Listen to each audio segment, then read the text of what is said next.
Coming up on One Detroit. Book bans in schools and libraries are on the rise across the country. We'll check in on the situation here in Michigan. Plus, Detroit Opera's musical director previews the unique productions planned for the upcoming season. Also ahead, a Detroit Month of Design exhibition that uses blueprints from two renowned architects. And we'll have a list of events and activities you can enjoy this weekend. It's all coming up next on One Detroit. From Delta Faucets to Behr Paint, Masco Corporation is proud to deliver products that enhance the way consumers all over the world experience and enjoy their living spaces. Masco, serving Michigan communities since 1929. Support for this program is provided by the Cynthia and Edsel Ford Fund for Journalism at Detroit Public TV. The DTE Foundation is a proud sponsor of Detroit Public TV, among the state's largest foundations committed to Michigan-focused giving. We support organizations that are doing exceptional work in our state. Visit dtefoundation.com to learn more. Nissan Foundation and viewers like you.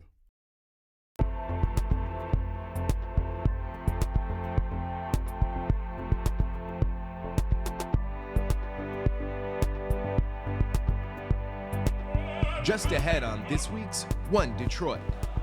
We'll get details on Detroit Opera's unique plans for the new season, both on stage and off. Plus, artist Mike Hahn explains the creative process behind his new solo exhibition for Detroit Month of Design. And Dave Wagner and Peter Worf of 90.9 WRCJ are here with some fun and interesting ways to spend your weekend in Metro Detroit.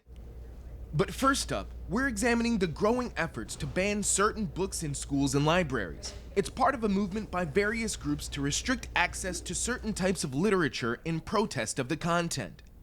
Banned Books Week, which runs from October 1st through the 7th, seeks to bring awareness to attempts to censor books in libraries and schools and advocate for the inclusion of diverse voices on public bookshelves.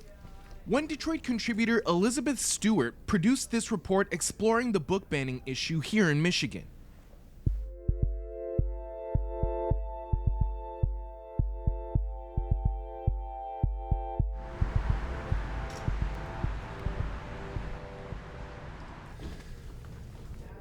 We always knew that it was going to be a when, not if sort of thing. So, we knew we'd have to deal with this eventually, but we didn't really anticipate its form. With book bans sweeping the nation, Ferndale Library Assistant Director Jordan Wright says it won't be long before a wave of censorship hits Michigan. In early June, two people checked out the LGBTQ books on display for Pride Month, trying to stop others from reading them. The tactic? Part of a national campaign called Hide the Pride by a group called Catholic Vote.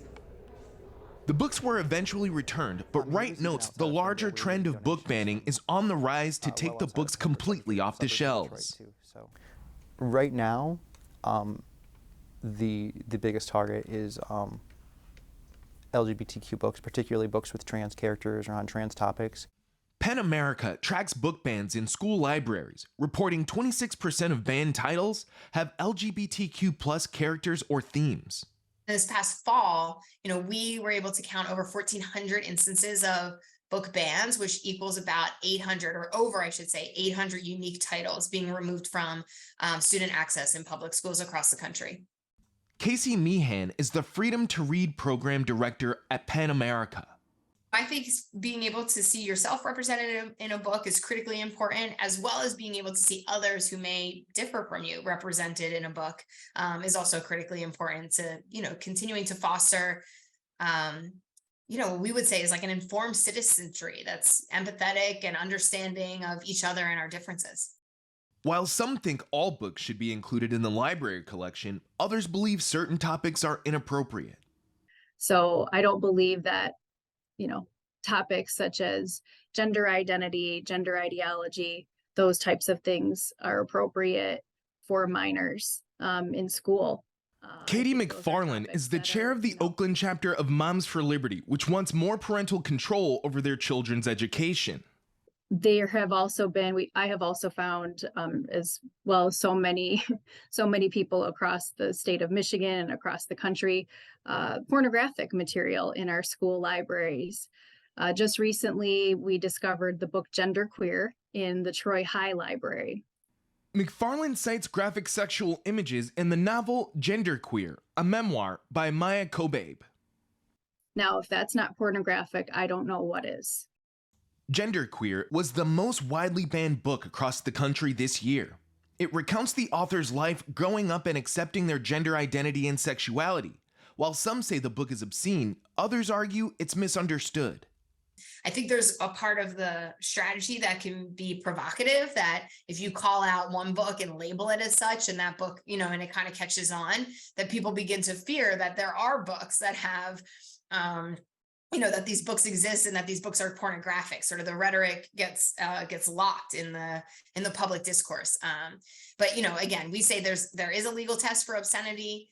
It's called the Miller test, based on a U.S. Supreme Court decision that defines obscenity. Libraries can't acquire items without consulting the test. Along with school libraries, book banners are targeting public libraries like Ferndale. To counter that effort, the Michigan Library Association has an initiative called My Right to Read, which started in 2021. My Right to Read is about the value of protecting our First Amendment rights, which is the right of everyone to choose for themselves what they read, what they want to read, and not making any assumptions about my neighbor and what they can read. My Right to Read has a hotline, news of local incidents, tips for fighting book bans, and encourages citizens to join the cause. For Makula, more support for librarians feels essential. Right? Censorship has been happening forever and ever and ever. What we're seeing is the increased volume at our libraries at this point, and which is just almost overwhelming. The health and well-being of the profession is tired right now. We've had to pivot so quickly to protect what is one of their most valued guiding principles, which is protecting the First Amendment.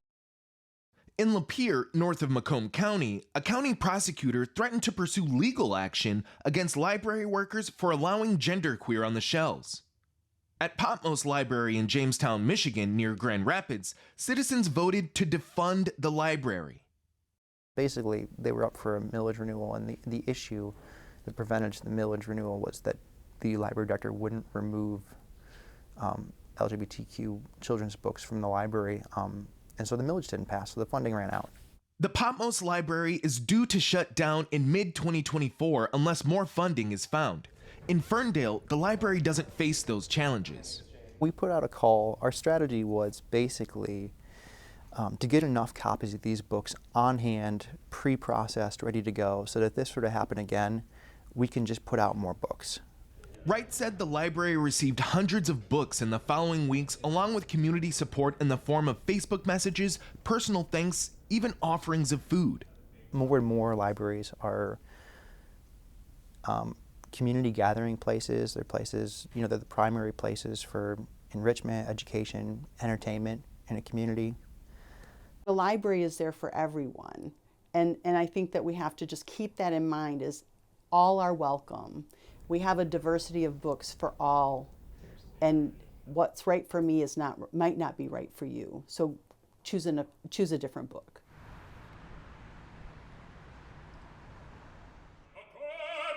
Let's turn now to Detroit Opera's new season, which begins on October 7th with a reimagined production of Madame Butterfly. The opera's musical director, Roberto Kalb, sat down with One Detroit contributor Cecelia Sharpe of 90.9 WRCJ to talk about what's in store for audiences this season.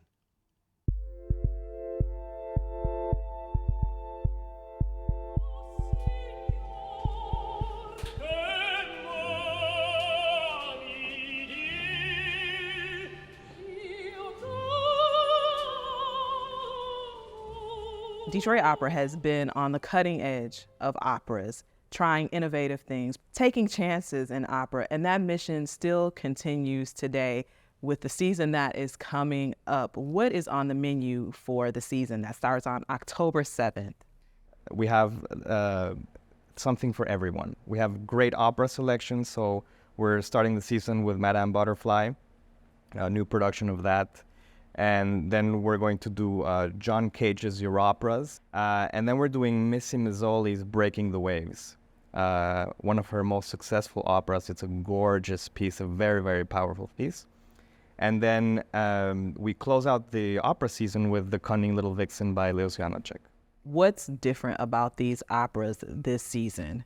We've sort of taken an interesting view on how we present opera and dance.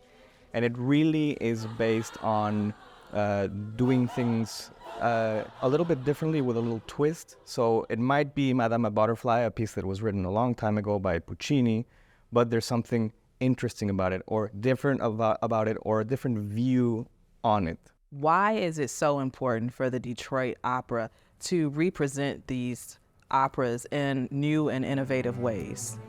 Well, because opera is a living and breathing art form. And if we don't try and reflect and adapt in how we present these pieces, we sort of become stagnant or not relevant to today's society.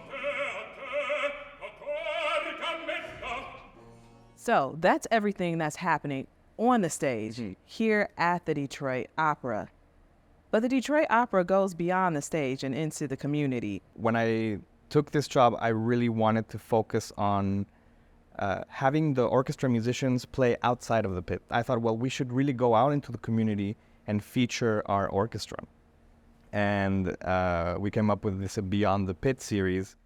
Tell us a little bit about your education program and your developing program for professionals. We try to reach as many people as possible by doing, school programs. And as I told you, the Beyond the Pit series is going to take place in a high school in sort of the Latin area of Detroit, which has been maybe a little bit neglected. So as a Mexican, it was important to me that we really feature our orchestra there. And as you said, developing young talent.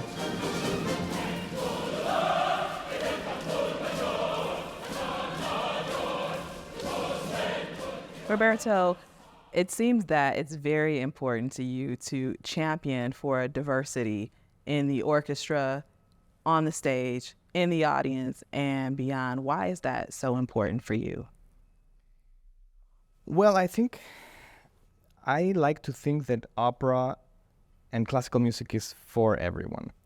And so with that spirit, it's important that people that are on stage and the people that we are catering to are as diverse as possible. So I do think that we do a wonderful effort to really diversify our casts and really feature programming that caters to everyone. So we've heard so much about the Detroit Opera, what's happening on the stage, in the community, the education component of Detroit Opera. But let's get to know a bit more about you, the maestro. How did you venture into the world of conducting? I went to the San Francisco Conservatory of Music, and one of my friends convinced me to go to the opera. And it was the first opera that I had ever seen. It was Fidelio by Beethoven. And I remember after the overture, the curtain went up, and there's a very cute duet. And as soon as they started singing, I fell in love instantly, because I realized that opera is about all of us, and the way the music and the drama reflected our society in a very natural way and very direct way made me fall in love with it. How does it feel for you now to conduct the orchestra, to know that there's this major production happening and this audience is experiencing it? What do you feel when you're on the podium? I would say that it's the closest to making magic that one can get, because with a great orchestra, your gesture influences sound in an immediate and direct way. But I adore what I do. I wouldn't change it for anything. What are you hoping this season that people take away from their experience at the opera? You're in an audience with 3,000 other people, okay? And so you feel the energy of everyone when you're experiencing it, but really the experience is only for you. The lights dim, and we're all making this show happen for you. And so that feeling of like, this is your story, I want every person in Detroit to feel that, like we do it for you alone.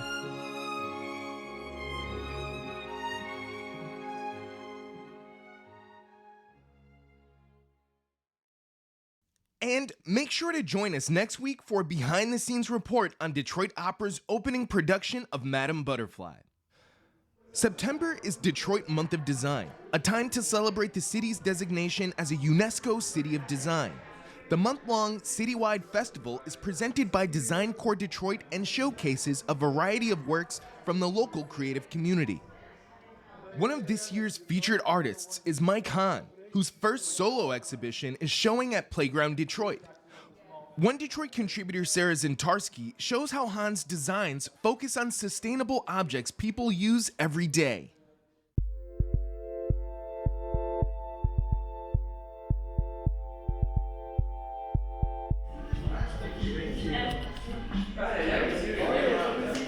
Collaboration for me has been essential to what I do. I collaborate because I don't have the skills to do all the things. And being able to work with people who are experts, who are really good at what they do, it allows us to both shine and do the things that we both love to do. This is my first gallery show in Detroit, my first solo show. I've never worn a suit for an opening, so like, you know what, like, I need to like be respectful. It's Mike Hahn, United by Design. And the show features a lot of different collaborations with Gardner White, with Hattie, with C Eyewear, Leon Speakers. Also collaborated with Mothfire Beer. They're out of Ann Arbor. So all these companies are local, except for one of them, Hattie. I think the thing I wanted to show most about the show is sort of the vision that I've had. So I've been working on the things that have come to being, are 10 years, 15 years in the making. And so this idea of a sustainable lifestyle brand is from day one what I've wanted to build. I've had a desire to want to learn how to live well through the art practice. And so if I really want to do that, then I want to then make products that surround our lives, that are in our homes, that we use on a day-to-day basis, that are part of the solution to that problem, right? How do we learn how to live well? So home goods like tables and rugs, and speakers and all these things, working towards building the House of Hahn. And so to be able to tell that complete story of how we live and live well, that's the ultimate goal. And so I think the show begins to start to put all those pieces together, where you see jackets and sunglasses and tables and wall hangings and rugs and speakers, and you have music, and you have everything there except for food, and so it feels sort of like you're in a home instead of a gallery. And I think that's that warmth of being inside space that's also beautiful is really the ultimate takeaway. How can you transform this, the perception of sustainability, and just make it so it's beautiful and it's good and you want to use them? And so with the rugs, for example, with Gardner White, they're made out of jute. So they're a natural material, natural fiber rug that we're then hoping to then produce and make available in all their stores. And so, being able to have something of that size compared to the same size of one of my paintings, the price points are dramatically different. And so the rugs would be something that everybody would be able to consume and get to love. They're non-precious, but they make you feel wonderful. And if they can be, good for the environment as well, or at least not harm the environment, then that's to me a very exciting brand to build, as one that has a reason to grow, has a need to get bigger. Peter Yamazaki cut his teeth here. Yeah, but these were salvaged in Detroit. Oh, salvaged. So I believe the office is based here. So I essentially vandalized a set of Minoru Yamazaki blueprints and Albert Kahn blueprints, two of the most famed architects in the city of Detroit. They are salvaged blueprints, documents that were found, and they're quite weathered. They're I think they're both roughly from about the 60s as prints. They're not original drawings. But it's a series I call Modern Vandalism, as I'm very much inspired by graffiti. The salvage blueprints are documents that are they were designed for a very specific purpose. They were drawn to create plans to help you build something, and then once those things are built, those documents have very little value. They no longer serve a purpose in which they were intended. And so they collect dust. And so as something that is essentially garbage that has lost its usefulness, I then vandalize and destroy these documents in order to shine the light on them. So now instead of collecting dust in the basement, these things end up on people's walls. They end up framing these things and putting them on their walls in a very I think interesting way. This act of destruction has become an act of preservation. The Mineral Yamazaki prints that I have in the show, they were actually painted with an ink that's made from sequestered carbon. So it's a technology that was invented by these guys from MIT. It's a company founded called Air Ink. And they are working to solve the problem of air pollution in India from their home. And so taking that air pollution from factories and turning it into something functional, and then applying that, sequestered carbon onto these salvage blueprints.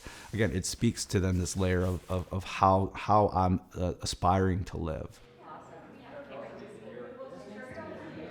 When they go to the show, I want them to feel comfort. I want them to feel joy, and I'm hoping that maybe they become inquisitive, start to wonder why the blueprint paintings are made, and whether the destruction of them by me marking on blueprints made by Albert Kahn and made by Yamazaki, why that happened and why it's good, or if it's good. That they question everything that's in there and why it's in there and if these things should be made. Renaissance, in my mind, is told multiple times throughout these pieces. And you can see Mike Hahn's United by Design exhibition through September 30th at Playground Detroit. That's just one of the many events you can take in this weekend in Metro Detroit. Dave Wagner and Peter Worf from 90.9 WRCJ have the details on several activities you can choose from in today's One Detroit Weekend. Hey, Dave, it's great to be with you, hanging out, talking about what's coming up this weekend in Metro Detroit.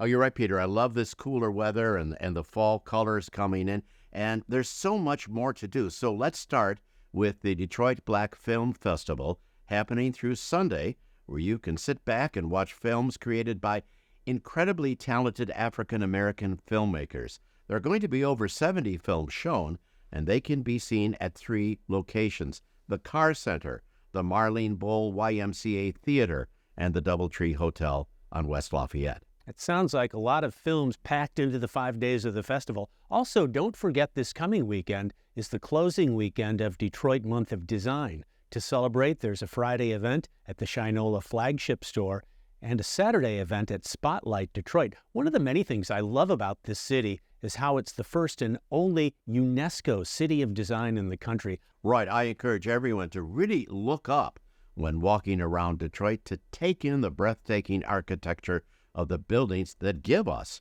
the honor of a UNESCO City of Design, one of only 34 cities worldwide. Also closing this weekend is Mike Hahn's United by Design solo exhibition at Playground Detroit, which is part of the Detroit Month of Design. I'd love to get one of his rugs. And what's a fall weekend without some pumpkins, cider, and donuts? Folks can head to Northville to get their fill at the Mayberry Farm Great Fall Festival, where there'll be live music, wagon rides, pumpkin-themed games, and so much more. Also this weekend starts the run of A Jukebox for the Algonquin, presented by the Farmington Players. It's a quote-unquote serious comedy about a group of senior citizens at a senior living home who want to prove that aging can be a heck of a lot of fun. That does sound like a lot of fun and insightful. This definitely gives our viewers a variety of activities to do this weekend. Let's go ahead and check out a few more. Have a wonderful weekend.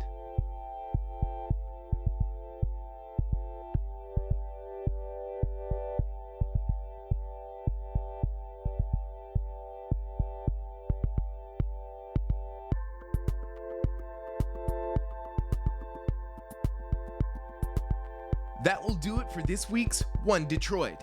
Thanks for watching. Head to the One Detroit website for all the stories we're working on. Follow us on social media and sign up for our weekly newsletter.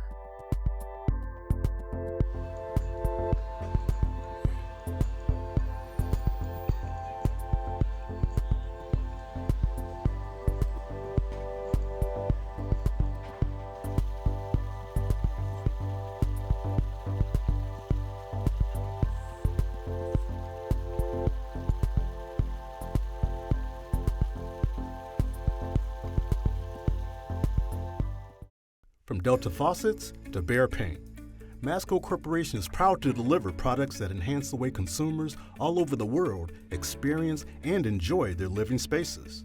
Masco, serving Michigan communities since 1929. Support for this program is provided by the Cynthia and Edsel Ford Fund for Journalism at Detroit Public TV.